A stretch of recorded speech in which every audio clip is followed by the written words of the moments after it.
कभी कभी हमारी जिंदगी में कोई आता है और दिल कह उठता है उस समय कि बस यही है मेरा जीवन साथी। लेकिन आपने कभी जाना है कि वो यही है वाला इंसान कौन होता है? क्यों आपकी आत्मा उसी की ओर खिंचती है? असल में ये सिर्फ इत्तेफाक नहीं होता। ये आपकी कुंडली में छिपे एक खास ग्रह की भाषा होती है, जिसे शास्त्रों में कहते हैं दारा कारक ग्रह। ये ग्रह आपकी कुंडली में वो संकेत देता है जो बताता है कि आपका जीवन साथी कैसा होगा, उसकी ऊर्जा कैसी होगी, आप दोनों का आपसी संबंध किस लेवल पर जुड़ेगा, मन, आत्मा या फिर केवल व्यवहारिक जीवन तक। अब ये कैसे पहचानें? बहुत सिंपल है, बहुत आसान है। आप अपनी लगन कुंडली खोल लीजिए और जन्म कुंडली में जो भी ग्रह सबसे कम डिग्री वाला होता वही आपका दारा कारक होता है। लेकिन एक बात हमेशा याद रखिएगा कि राहु और केतु को इसमें नहीं गिना जाता, क्योंकि वो छाया ग्रह हैं। शास्त्रों ने कहा है कि दारा कारक वही होता है जो आपकी आत्मा के अधूरे हिस्से को पूरा करे, और उसी से आपका वैवाहिक जीवन भी जुड़ता है। तन से नहीं, मन और आत्मा से। जैसा दारा कारक ग्रह होगा, आप वैसी ही ऊर्जा को आकर्षित करेंगे। आप उसी ऊर्जा की तरफ खिंचते चले जाएंगे। अब चलिए हर दारा कारक ग्रह का असर समझते हैं। अब देखिए, अगर आपकी कुंडली में सूर्य ग्रह दारा कारक हैं, तो इसका मतलब ये होता है कि आपकी लाइफ में जो पार्टनर आएगा, उसमें सूर्य जैसी क्वालिटीज दिखेंगी। अब सूर्य का स्वभाव क्या होता है? वो अथॉरिटी चाहता है, उसे कंट्रोल में रहना पसंद है, और हर चीज एक स्ट्रक्चर में हो, ये उसकी चाह होती है। ऐसे व्यक्ति को बिखराव या उलझन बिल्कुल भी नहीं पसंद। अब अगर आप खुद थोड़े सहज, थोड़े भावुक या एडजस्ट करने वाले हैं, तो शुरू में आपकी लाइफ पार्टनर आपको बहुत स्ट्रांग, बहुत इम्प्रेसिव भी लग सकता है। लेकिन धीरे धीरे जब उसके अंदर की ईगो या उसके स्टैंडर्ड सामने आने लगते हैं, तब रिश्ते में दबाव बनता है। और ये दबाव वहीं से शुरू होता है जहां बातों की कमी होती है, कंपैरिजन की शुरुआत होती है। ध्यान से समझिए अब जो बता रहा हूं। सूर्य जब भी दारा कारक होते हैं, तो ये कार्मिक बॉन्ड सिर्फ आपके प्यार या शादी तक सीमित नहीं रहता। ये एक सीख लेकर आता है। कई बार सेपरेशन आता है, और कई बार एक जैसा स्वभाव वाला इंसान बार बार आपके जीवन में लौटता है, ताकि आप वही पुराना कर्म समझें और उससे बाहर आएं। अब इससे निकलने का रास्ता क्या है? एक तो अपने अंदर क्लैरिटी लाइए, बातों को दबाइए मत, खुलकर बोलिए। और सबसे जरूरी बात, सूर्य जैसा बनने की कोशिश कीजिए, लेकिन बिना उसके अहम के। तब जाकर आप इस कार्मिक बॉन्ड को सच्चे अर्थों में पूरा कर पाएंगे। अब आपकी कुंडली में अगर चंद्र ग्रह, चंद्रमा अगर दारा कारक ग्रह है, तो इसका मतलब यही होगा कि आप ऐसे व्यक्ति की तरफ खिंचते हैं, या ऐसे व्यक्ति आपके जीवन में आते हैं जो बहुत भावुक, कोमल और शांति देने वाले होंगे आपको। बिल्कुल चंद्रमा जैसे ठंडा, मीठा और सौम्य। ऐसे लोग दिखने में भी बहुत आकर्षक होते हैं, और बोलचाल में बहुत मधुरता होती है। लेकिन जैसा कि चंद्रमा के ऊपर एक काला धब्बा होता ही है, ठीक वैसे ही इस रिश्ते में भी कुछ ऐसा होगा जो थोड़ा चुभता है। कभी वो व्यक्ति चेहरे का कोई तिल या दाग होता है, तो कभी उसका बार बार मूड बदलना, यानी कि मूड स्विंग्स। कभी बहुत प्यार से बात, तो कभी अचानक खामोशी। और ये बदलाव कई बार आपको इमोशनली परेशान कर सकता है। अब ध्यान से सुनिएगा। जब चंद्रमा दारा कारक होता है, तो ससुराल पक्ष से कुछ न कुछ कार्मिक उथल पुथल जरूर होती है। या तो आपके पार्टनर को ससुराल से मानसिक तकलीफ मिलेगी, या फिर आपकी वजह से आपके पार्टनर को वो भाव आता है कि शांति क्यों नहीं है इस रिश्ते में। हर चीज होते हुए भी कुछ अधूरा सा रहना। तो अगर आप भी किसी ऐसे इंसान से जुड़े हैं जो कविता, कला या लेखन में है, तो समझिए कि चंद्रमा की वही ऊर्जा आपके रिश्ते में काम कर रही है। ऐसे रिश्ते में प्यार तो बहुत होता है, लेकिन उसे संभालना समझदारी और धैर्य दोनों मांगता है। अब बहुत ध्यान से समझिएगा कि अगर आपकी कुंडली में मंगल हो गए हैं दारा कारक है, तो इसका मतलब है आपके जीवन में जो भी रिश्ता आएगा, जो भी लाइफ पार्टनर आएगा, उसमें एक्शन, एनर्जी और तेजी दिखेगी। आपका लाइफ पार्टनर एक ऐसा व्यक्ति है जो सिर्फ बातों में नहीं उलझेगा, बल्कि जो रिश्ता है उसे सीधा, या फिर ये कहें कि जो रिश्ता है उसे सीधे किसी नतीजे तक, यानी शादी तक ले जाना चाहेगा। मंगल की ऊर्जा साफ होती है, कोई कंफ्यूजन नहीं होती, कोई बैक एंड फोर्थ नहीं। ये रिश्ता शुरू भी उसी की पहल से होगा और उसी के नेतृत्व, लीड करने की भावना भी उसी के भीतर होगी। अब अगर आप खुद भी थोड़े सॉफ्ट या इमोशनल हैं, तो ये रिश्ता आपको बहुत स्ट्रांग और सपोर्ट देने वाला लग सकता है। ऐसा व्यक्ति आपके लिए एक कमांडर की तरह हो सकता है, जो आपकी रक्षा भी करेगा और साथ ही आपसे ये उम्मीद भी रखेगा कि आप उसे प्रॉपर डायरेक्शन दें। लेकिन याद रखिए, ये रिश्ता स्ट्रेट फॉरवर्ड होता है, उसमें ड्रामा या उलझाव कम होता है और कमिटमेंट जल्दी आती है। अब यहाँ पॉजिटिव्स होते हुए वहाँ नेगेटिव भी जरूर होगा। जहां जहां पॉजिटिविटी मिलेगी आपको, वहां नेगेटिविटी तो होगी ही। मंगल अगर तारा कारक ग्रह है और अगर वो ठीक से नहीं चल रहा, तो टकराव का कारण भी बन सकता है। कभी कभी ऐसा लगेगा कि जैसे कि दोनों में से कोई एक दूसरे की पोजीशन को छीन रहा है, जैसे राजा और सेनापति के बीच पावर स्ट्रगल होती है।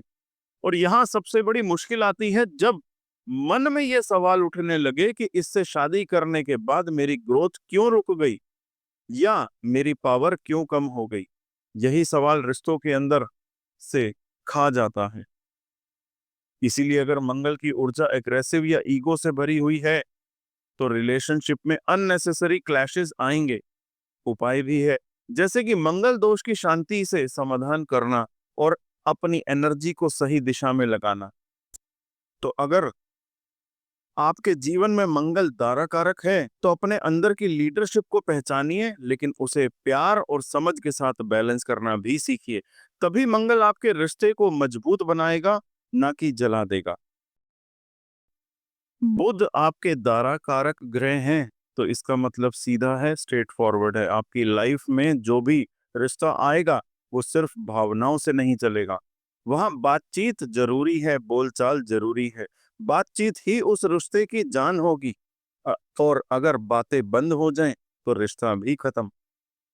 आप खुद भी ऐसे इंसान की ओर खींचेंगे जो बोलने में अच्छा हो, हर बात को ऑब्जर्व करता हो, छोटी छोटी डिटेल्स को नोटिस करता हो। ऐसे लोग एनालिसिस वाले होते हैं, क्रिटिकल थिंकर होते हैं, और ये उनकी ताकत भी होती है।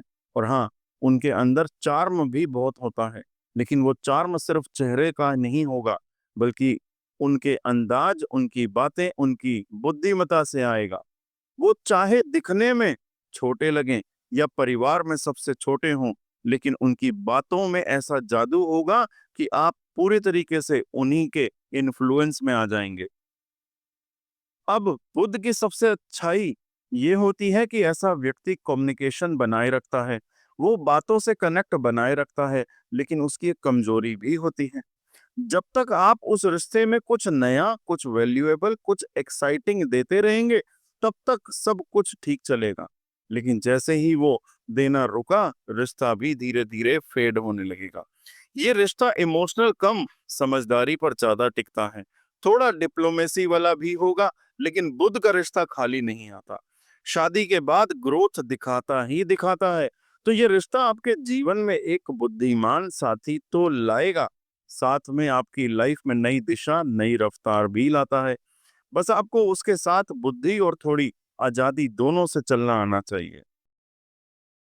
बात करते हैं अब देवगुरु बृहस्पति की। अगर ये आपकी कुंडली में दारा कारक ग्रह हैं, तो इसका सीधा सा मतलब है कि आपकी आत्मा ने ये मान लिया है कि अब उसे ऐसा रिश्ता चाहिए जिसे परंपरा, सम्मान और समाज के सामने एक्सेप्टेंस हो सके। बृहस्पति ब्रह्म विवाह का रिप्रेजेंटेटिव होता है, यानी ऐसा रिश्ता जो पूरी तरीके से सामाजिक, धार्मिक और संसारी हो। तो आपके जीवन में जो व्यक्ति आता है वो सिर्फ एक लाइफ पार्टनर नहीं होगा आपका, बल्कि एक तरह से गुरु भी होगा आपका, और जो आपको सिखाएगा और जिससे आपको खुद को इंटेलेक्चुअली मैच करना होगा। ये रिश्ता सिर्फ दिल से नहीं, दिमाग से और सोच से भी जुड़ा है। कई बार ऐसे रिश्तों में धार्मिक अंतर भी आ सकते हैं या विवाह के लिए विचारधारा बदलनी पड़ सकती है, और ये सब बृहस्पति के कार्मिक पैटर्न्स का हिस्सा होता है। अगर आपका साथी बहुत ही स्ट्रांग विचारों वाला है तो वहां थोड़ी टकराहटें भी हो सकती हैं, जैसे कि मेरी सोच बेहतर है, मेरे धर्म की व्याख्या सही है, और वहीं से शादी में थोड़ा बौद्धिक टकराव शुरू हो सकता है। अब बात करें कि बृहस्पति के दिखने और एनर्जी की, तो ये व्यक्ति आमतौर पर दिखने में संतुलित, स्वास्थ्य में अच्छा और सोच में बहुत गहरा होगा। इसकी पर्सनैलिटी एकदम सदी हुई होती है। कई बार तो ये व्यक्ति अपने परिवार का सबसे समझदार सदस्य भी होता है, या फिर उसके जीवन में माँ या सास से जुड़ा कोई गहरा कार्मिक कनेक्शन होता है। अगर माँ उस रिश्ते को आशीर्वाद दे दे तो समझिए बृहस्पति की राह साफ हो जाती है। लेकिन अगर उसकी माँ और सास से टकराव हो गया तो बृहस्पति कष्ट देने लगता है।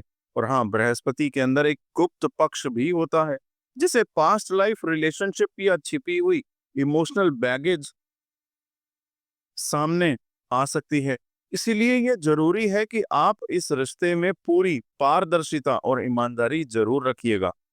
कई बार यह भी देखा गया है कि बृहस्पति दारा कारक के होने के बाद भी व्यक्ति की जिंदगी में बड़ी रिलीजियस शिफ्टिंग या फिर जीवन की दिशा बदलने वाली घटनाएं आती ही हैं। तो ये रिश्ता आसान नहीं होने वाला, लेकिन बहुत गहराई और विकास का संकेत जरूर देता है। बस शर्त यही है कि आप बृहस्पति की तरह समझदारी और धैर्य से आगे बढ़ते चलें। अब बात करते हैं शुक्र की। अगर शुक्र आपके दारा कारक ग्रह हैं तो इसका सीधा मतलब है कि आपका दिल उस इंसान की ओर खिंचता है जो सौंदर्य में, व्यवहार में और जीवन शैली में बहुत आकर्षक होता है। ऐसे व्यक्ति की मौजूदगी एक शांति, एक सुकून से होती है। आप उसकी ऊर्जा को अपने जीवन में चाहते तो हैं, लेकिन सिर्फ सुंदरता नहीं, ये वो व्यक्ति भी हो सकता है जो भीतर से सेवा भाव वाला हो, जो दूसरों के लिए कुछ करता हो, जैसे कोई एनजीओ में काम करने वाला या लोगों के लिए साइलेंटली कुछ अच्छा कर रहा हो। शुक्र सिर्फ प्रेम का मंत्री नहीं है, वो दानवों के गुरु हैं, दैत्यों के गुरु हैं। यानी उसे वही चीज पसंद आती है जो सबकी नजरों से दूर है लेकिन मूल्यवान है। इसीलिए अगर आपका मन किसी बेहद सुंदर लेकिन भीतर से सॉफ्ट व्यक्ति की तरफ जा रहा है तो शायद किसी तरह की सामाजिक सेवा में लगा हो, तो समझिए कि शुक्र ने अपना काम करना स्टार्ट कर दिया है।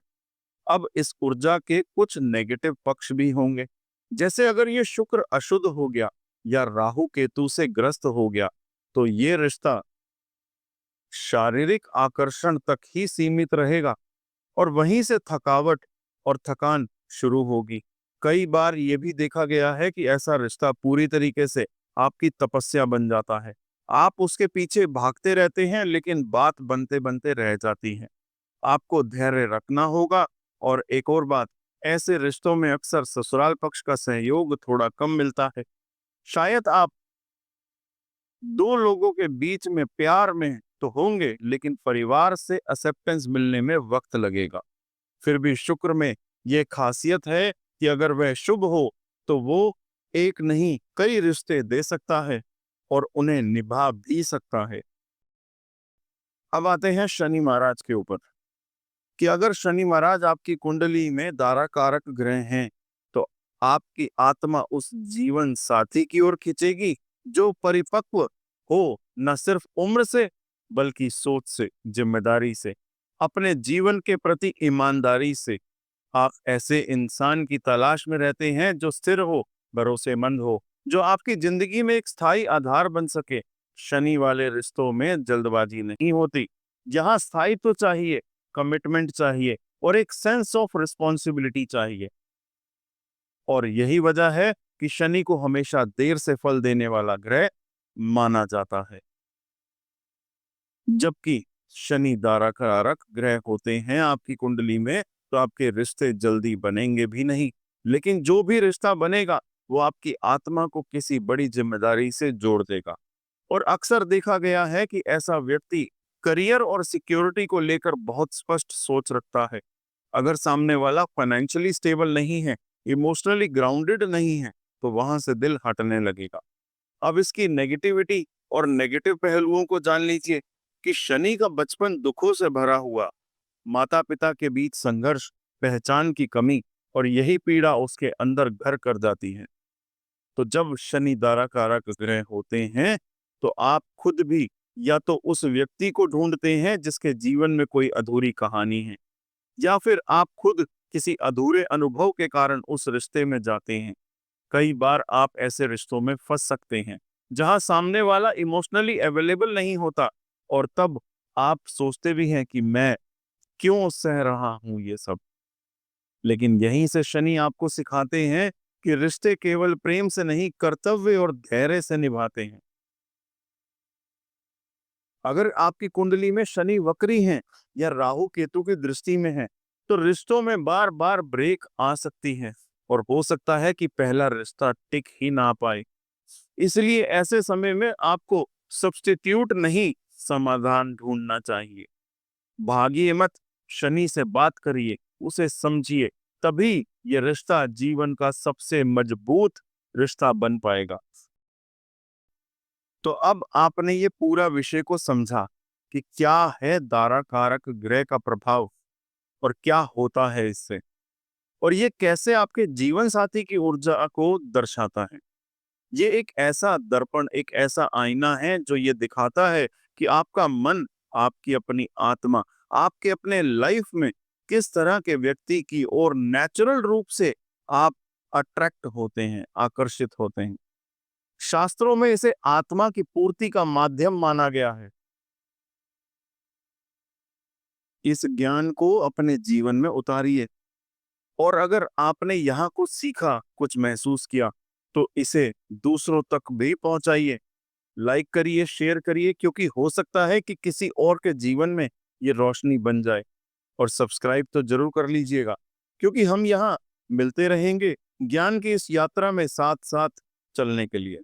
ईश्वर आपके जीवन में सही मार्गदर्शन भेजता रहे, और आप हर रिश्ते को आत्मा की नजरों से समझ सकें। धन्यवाद।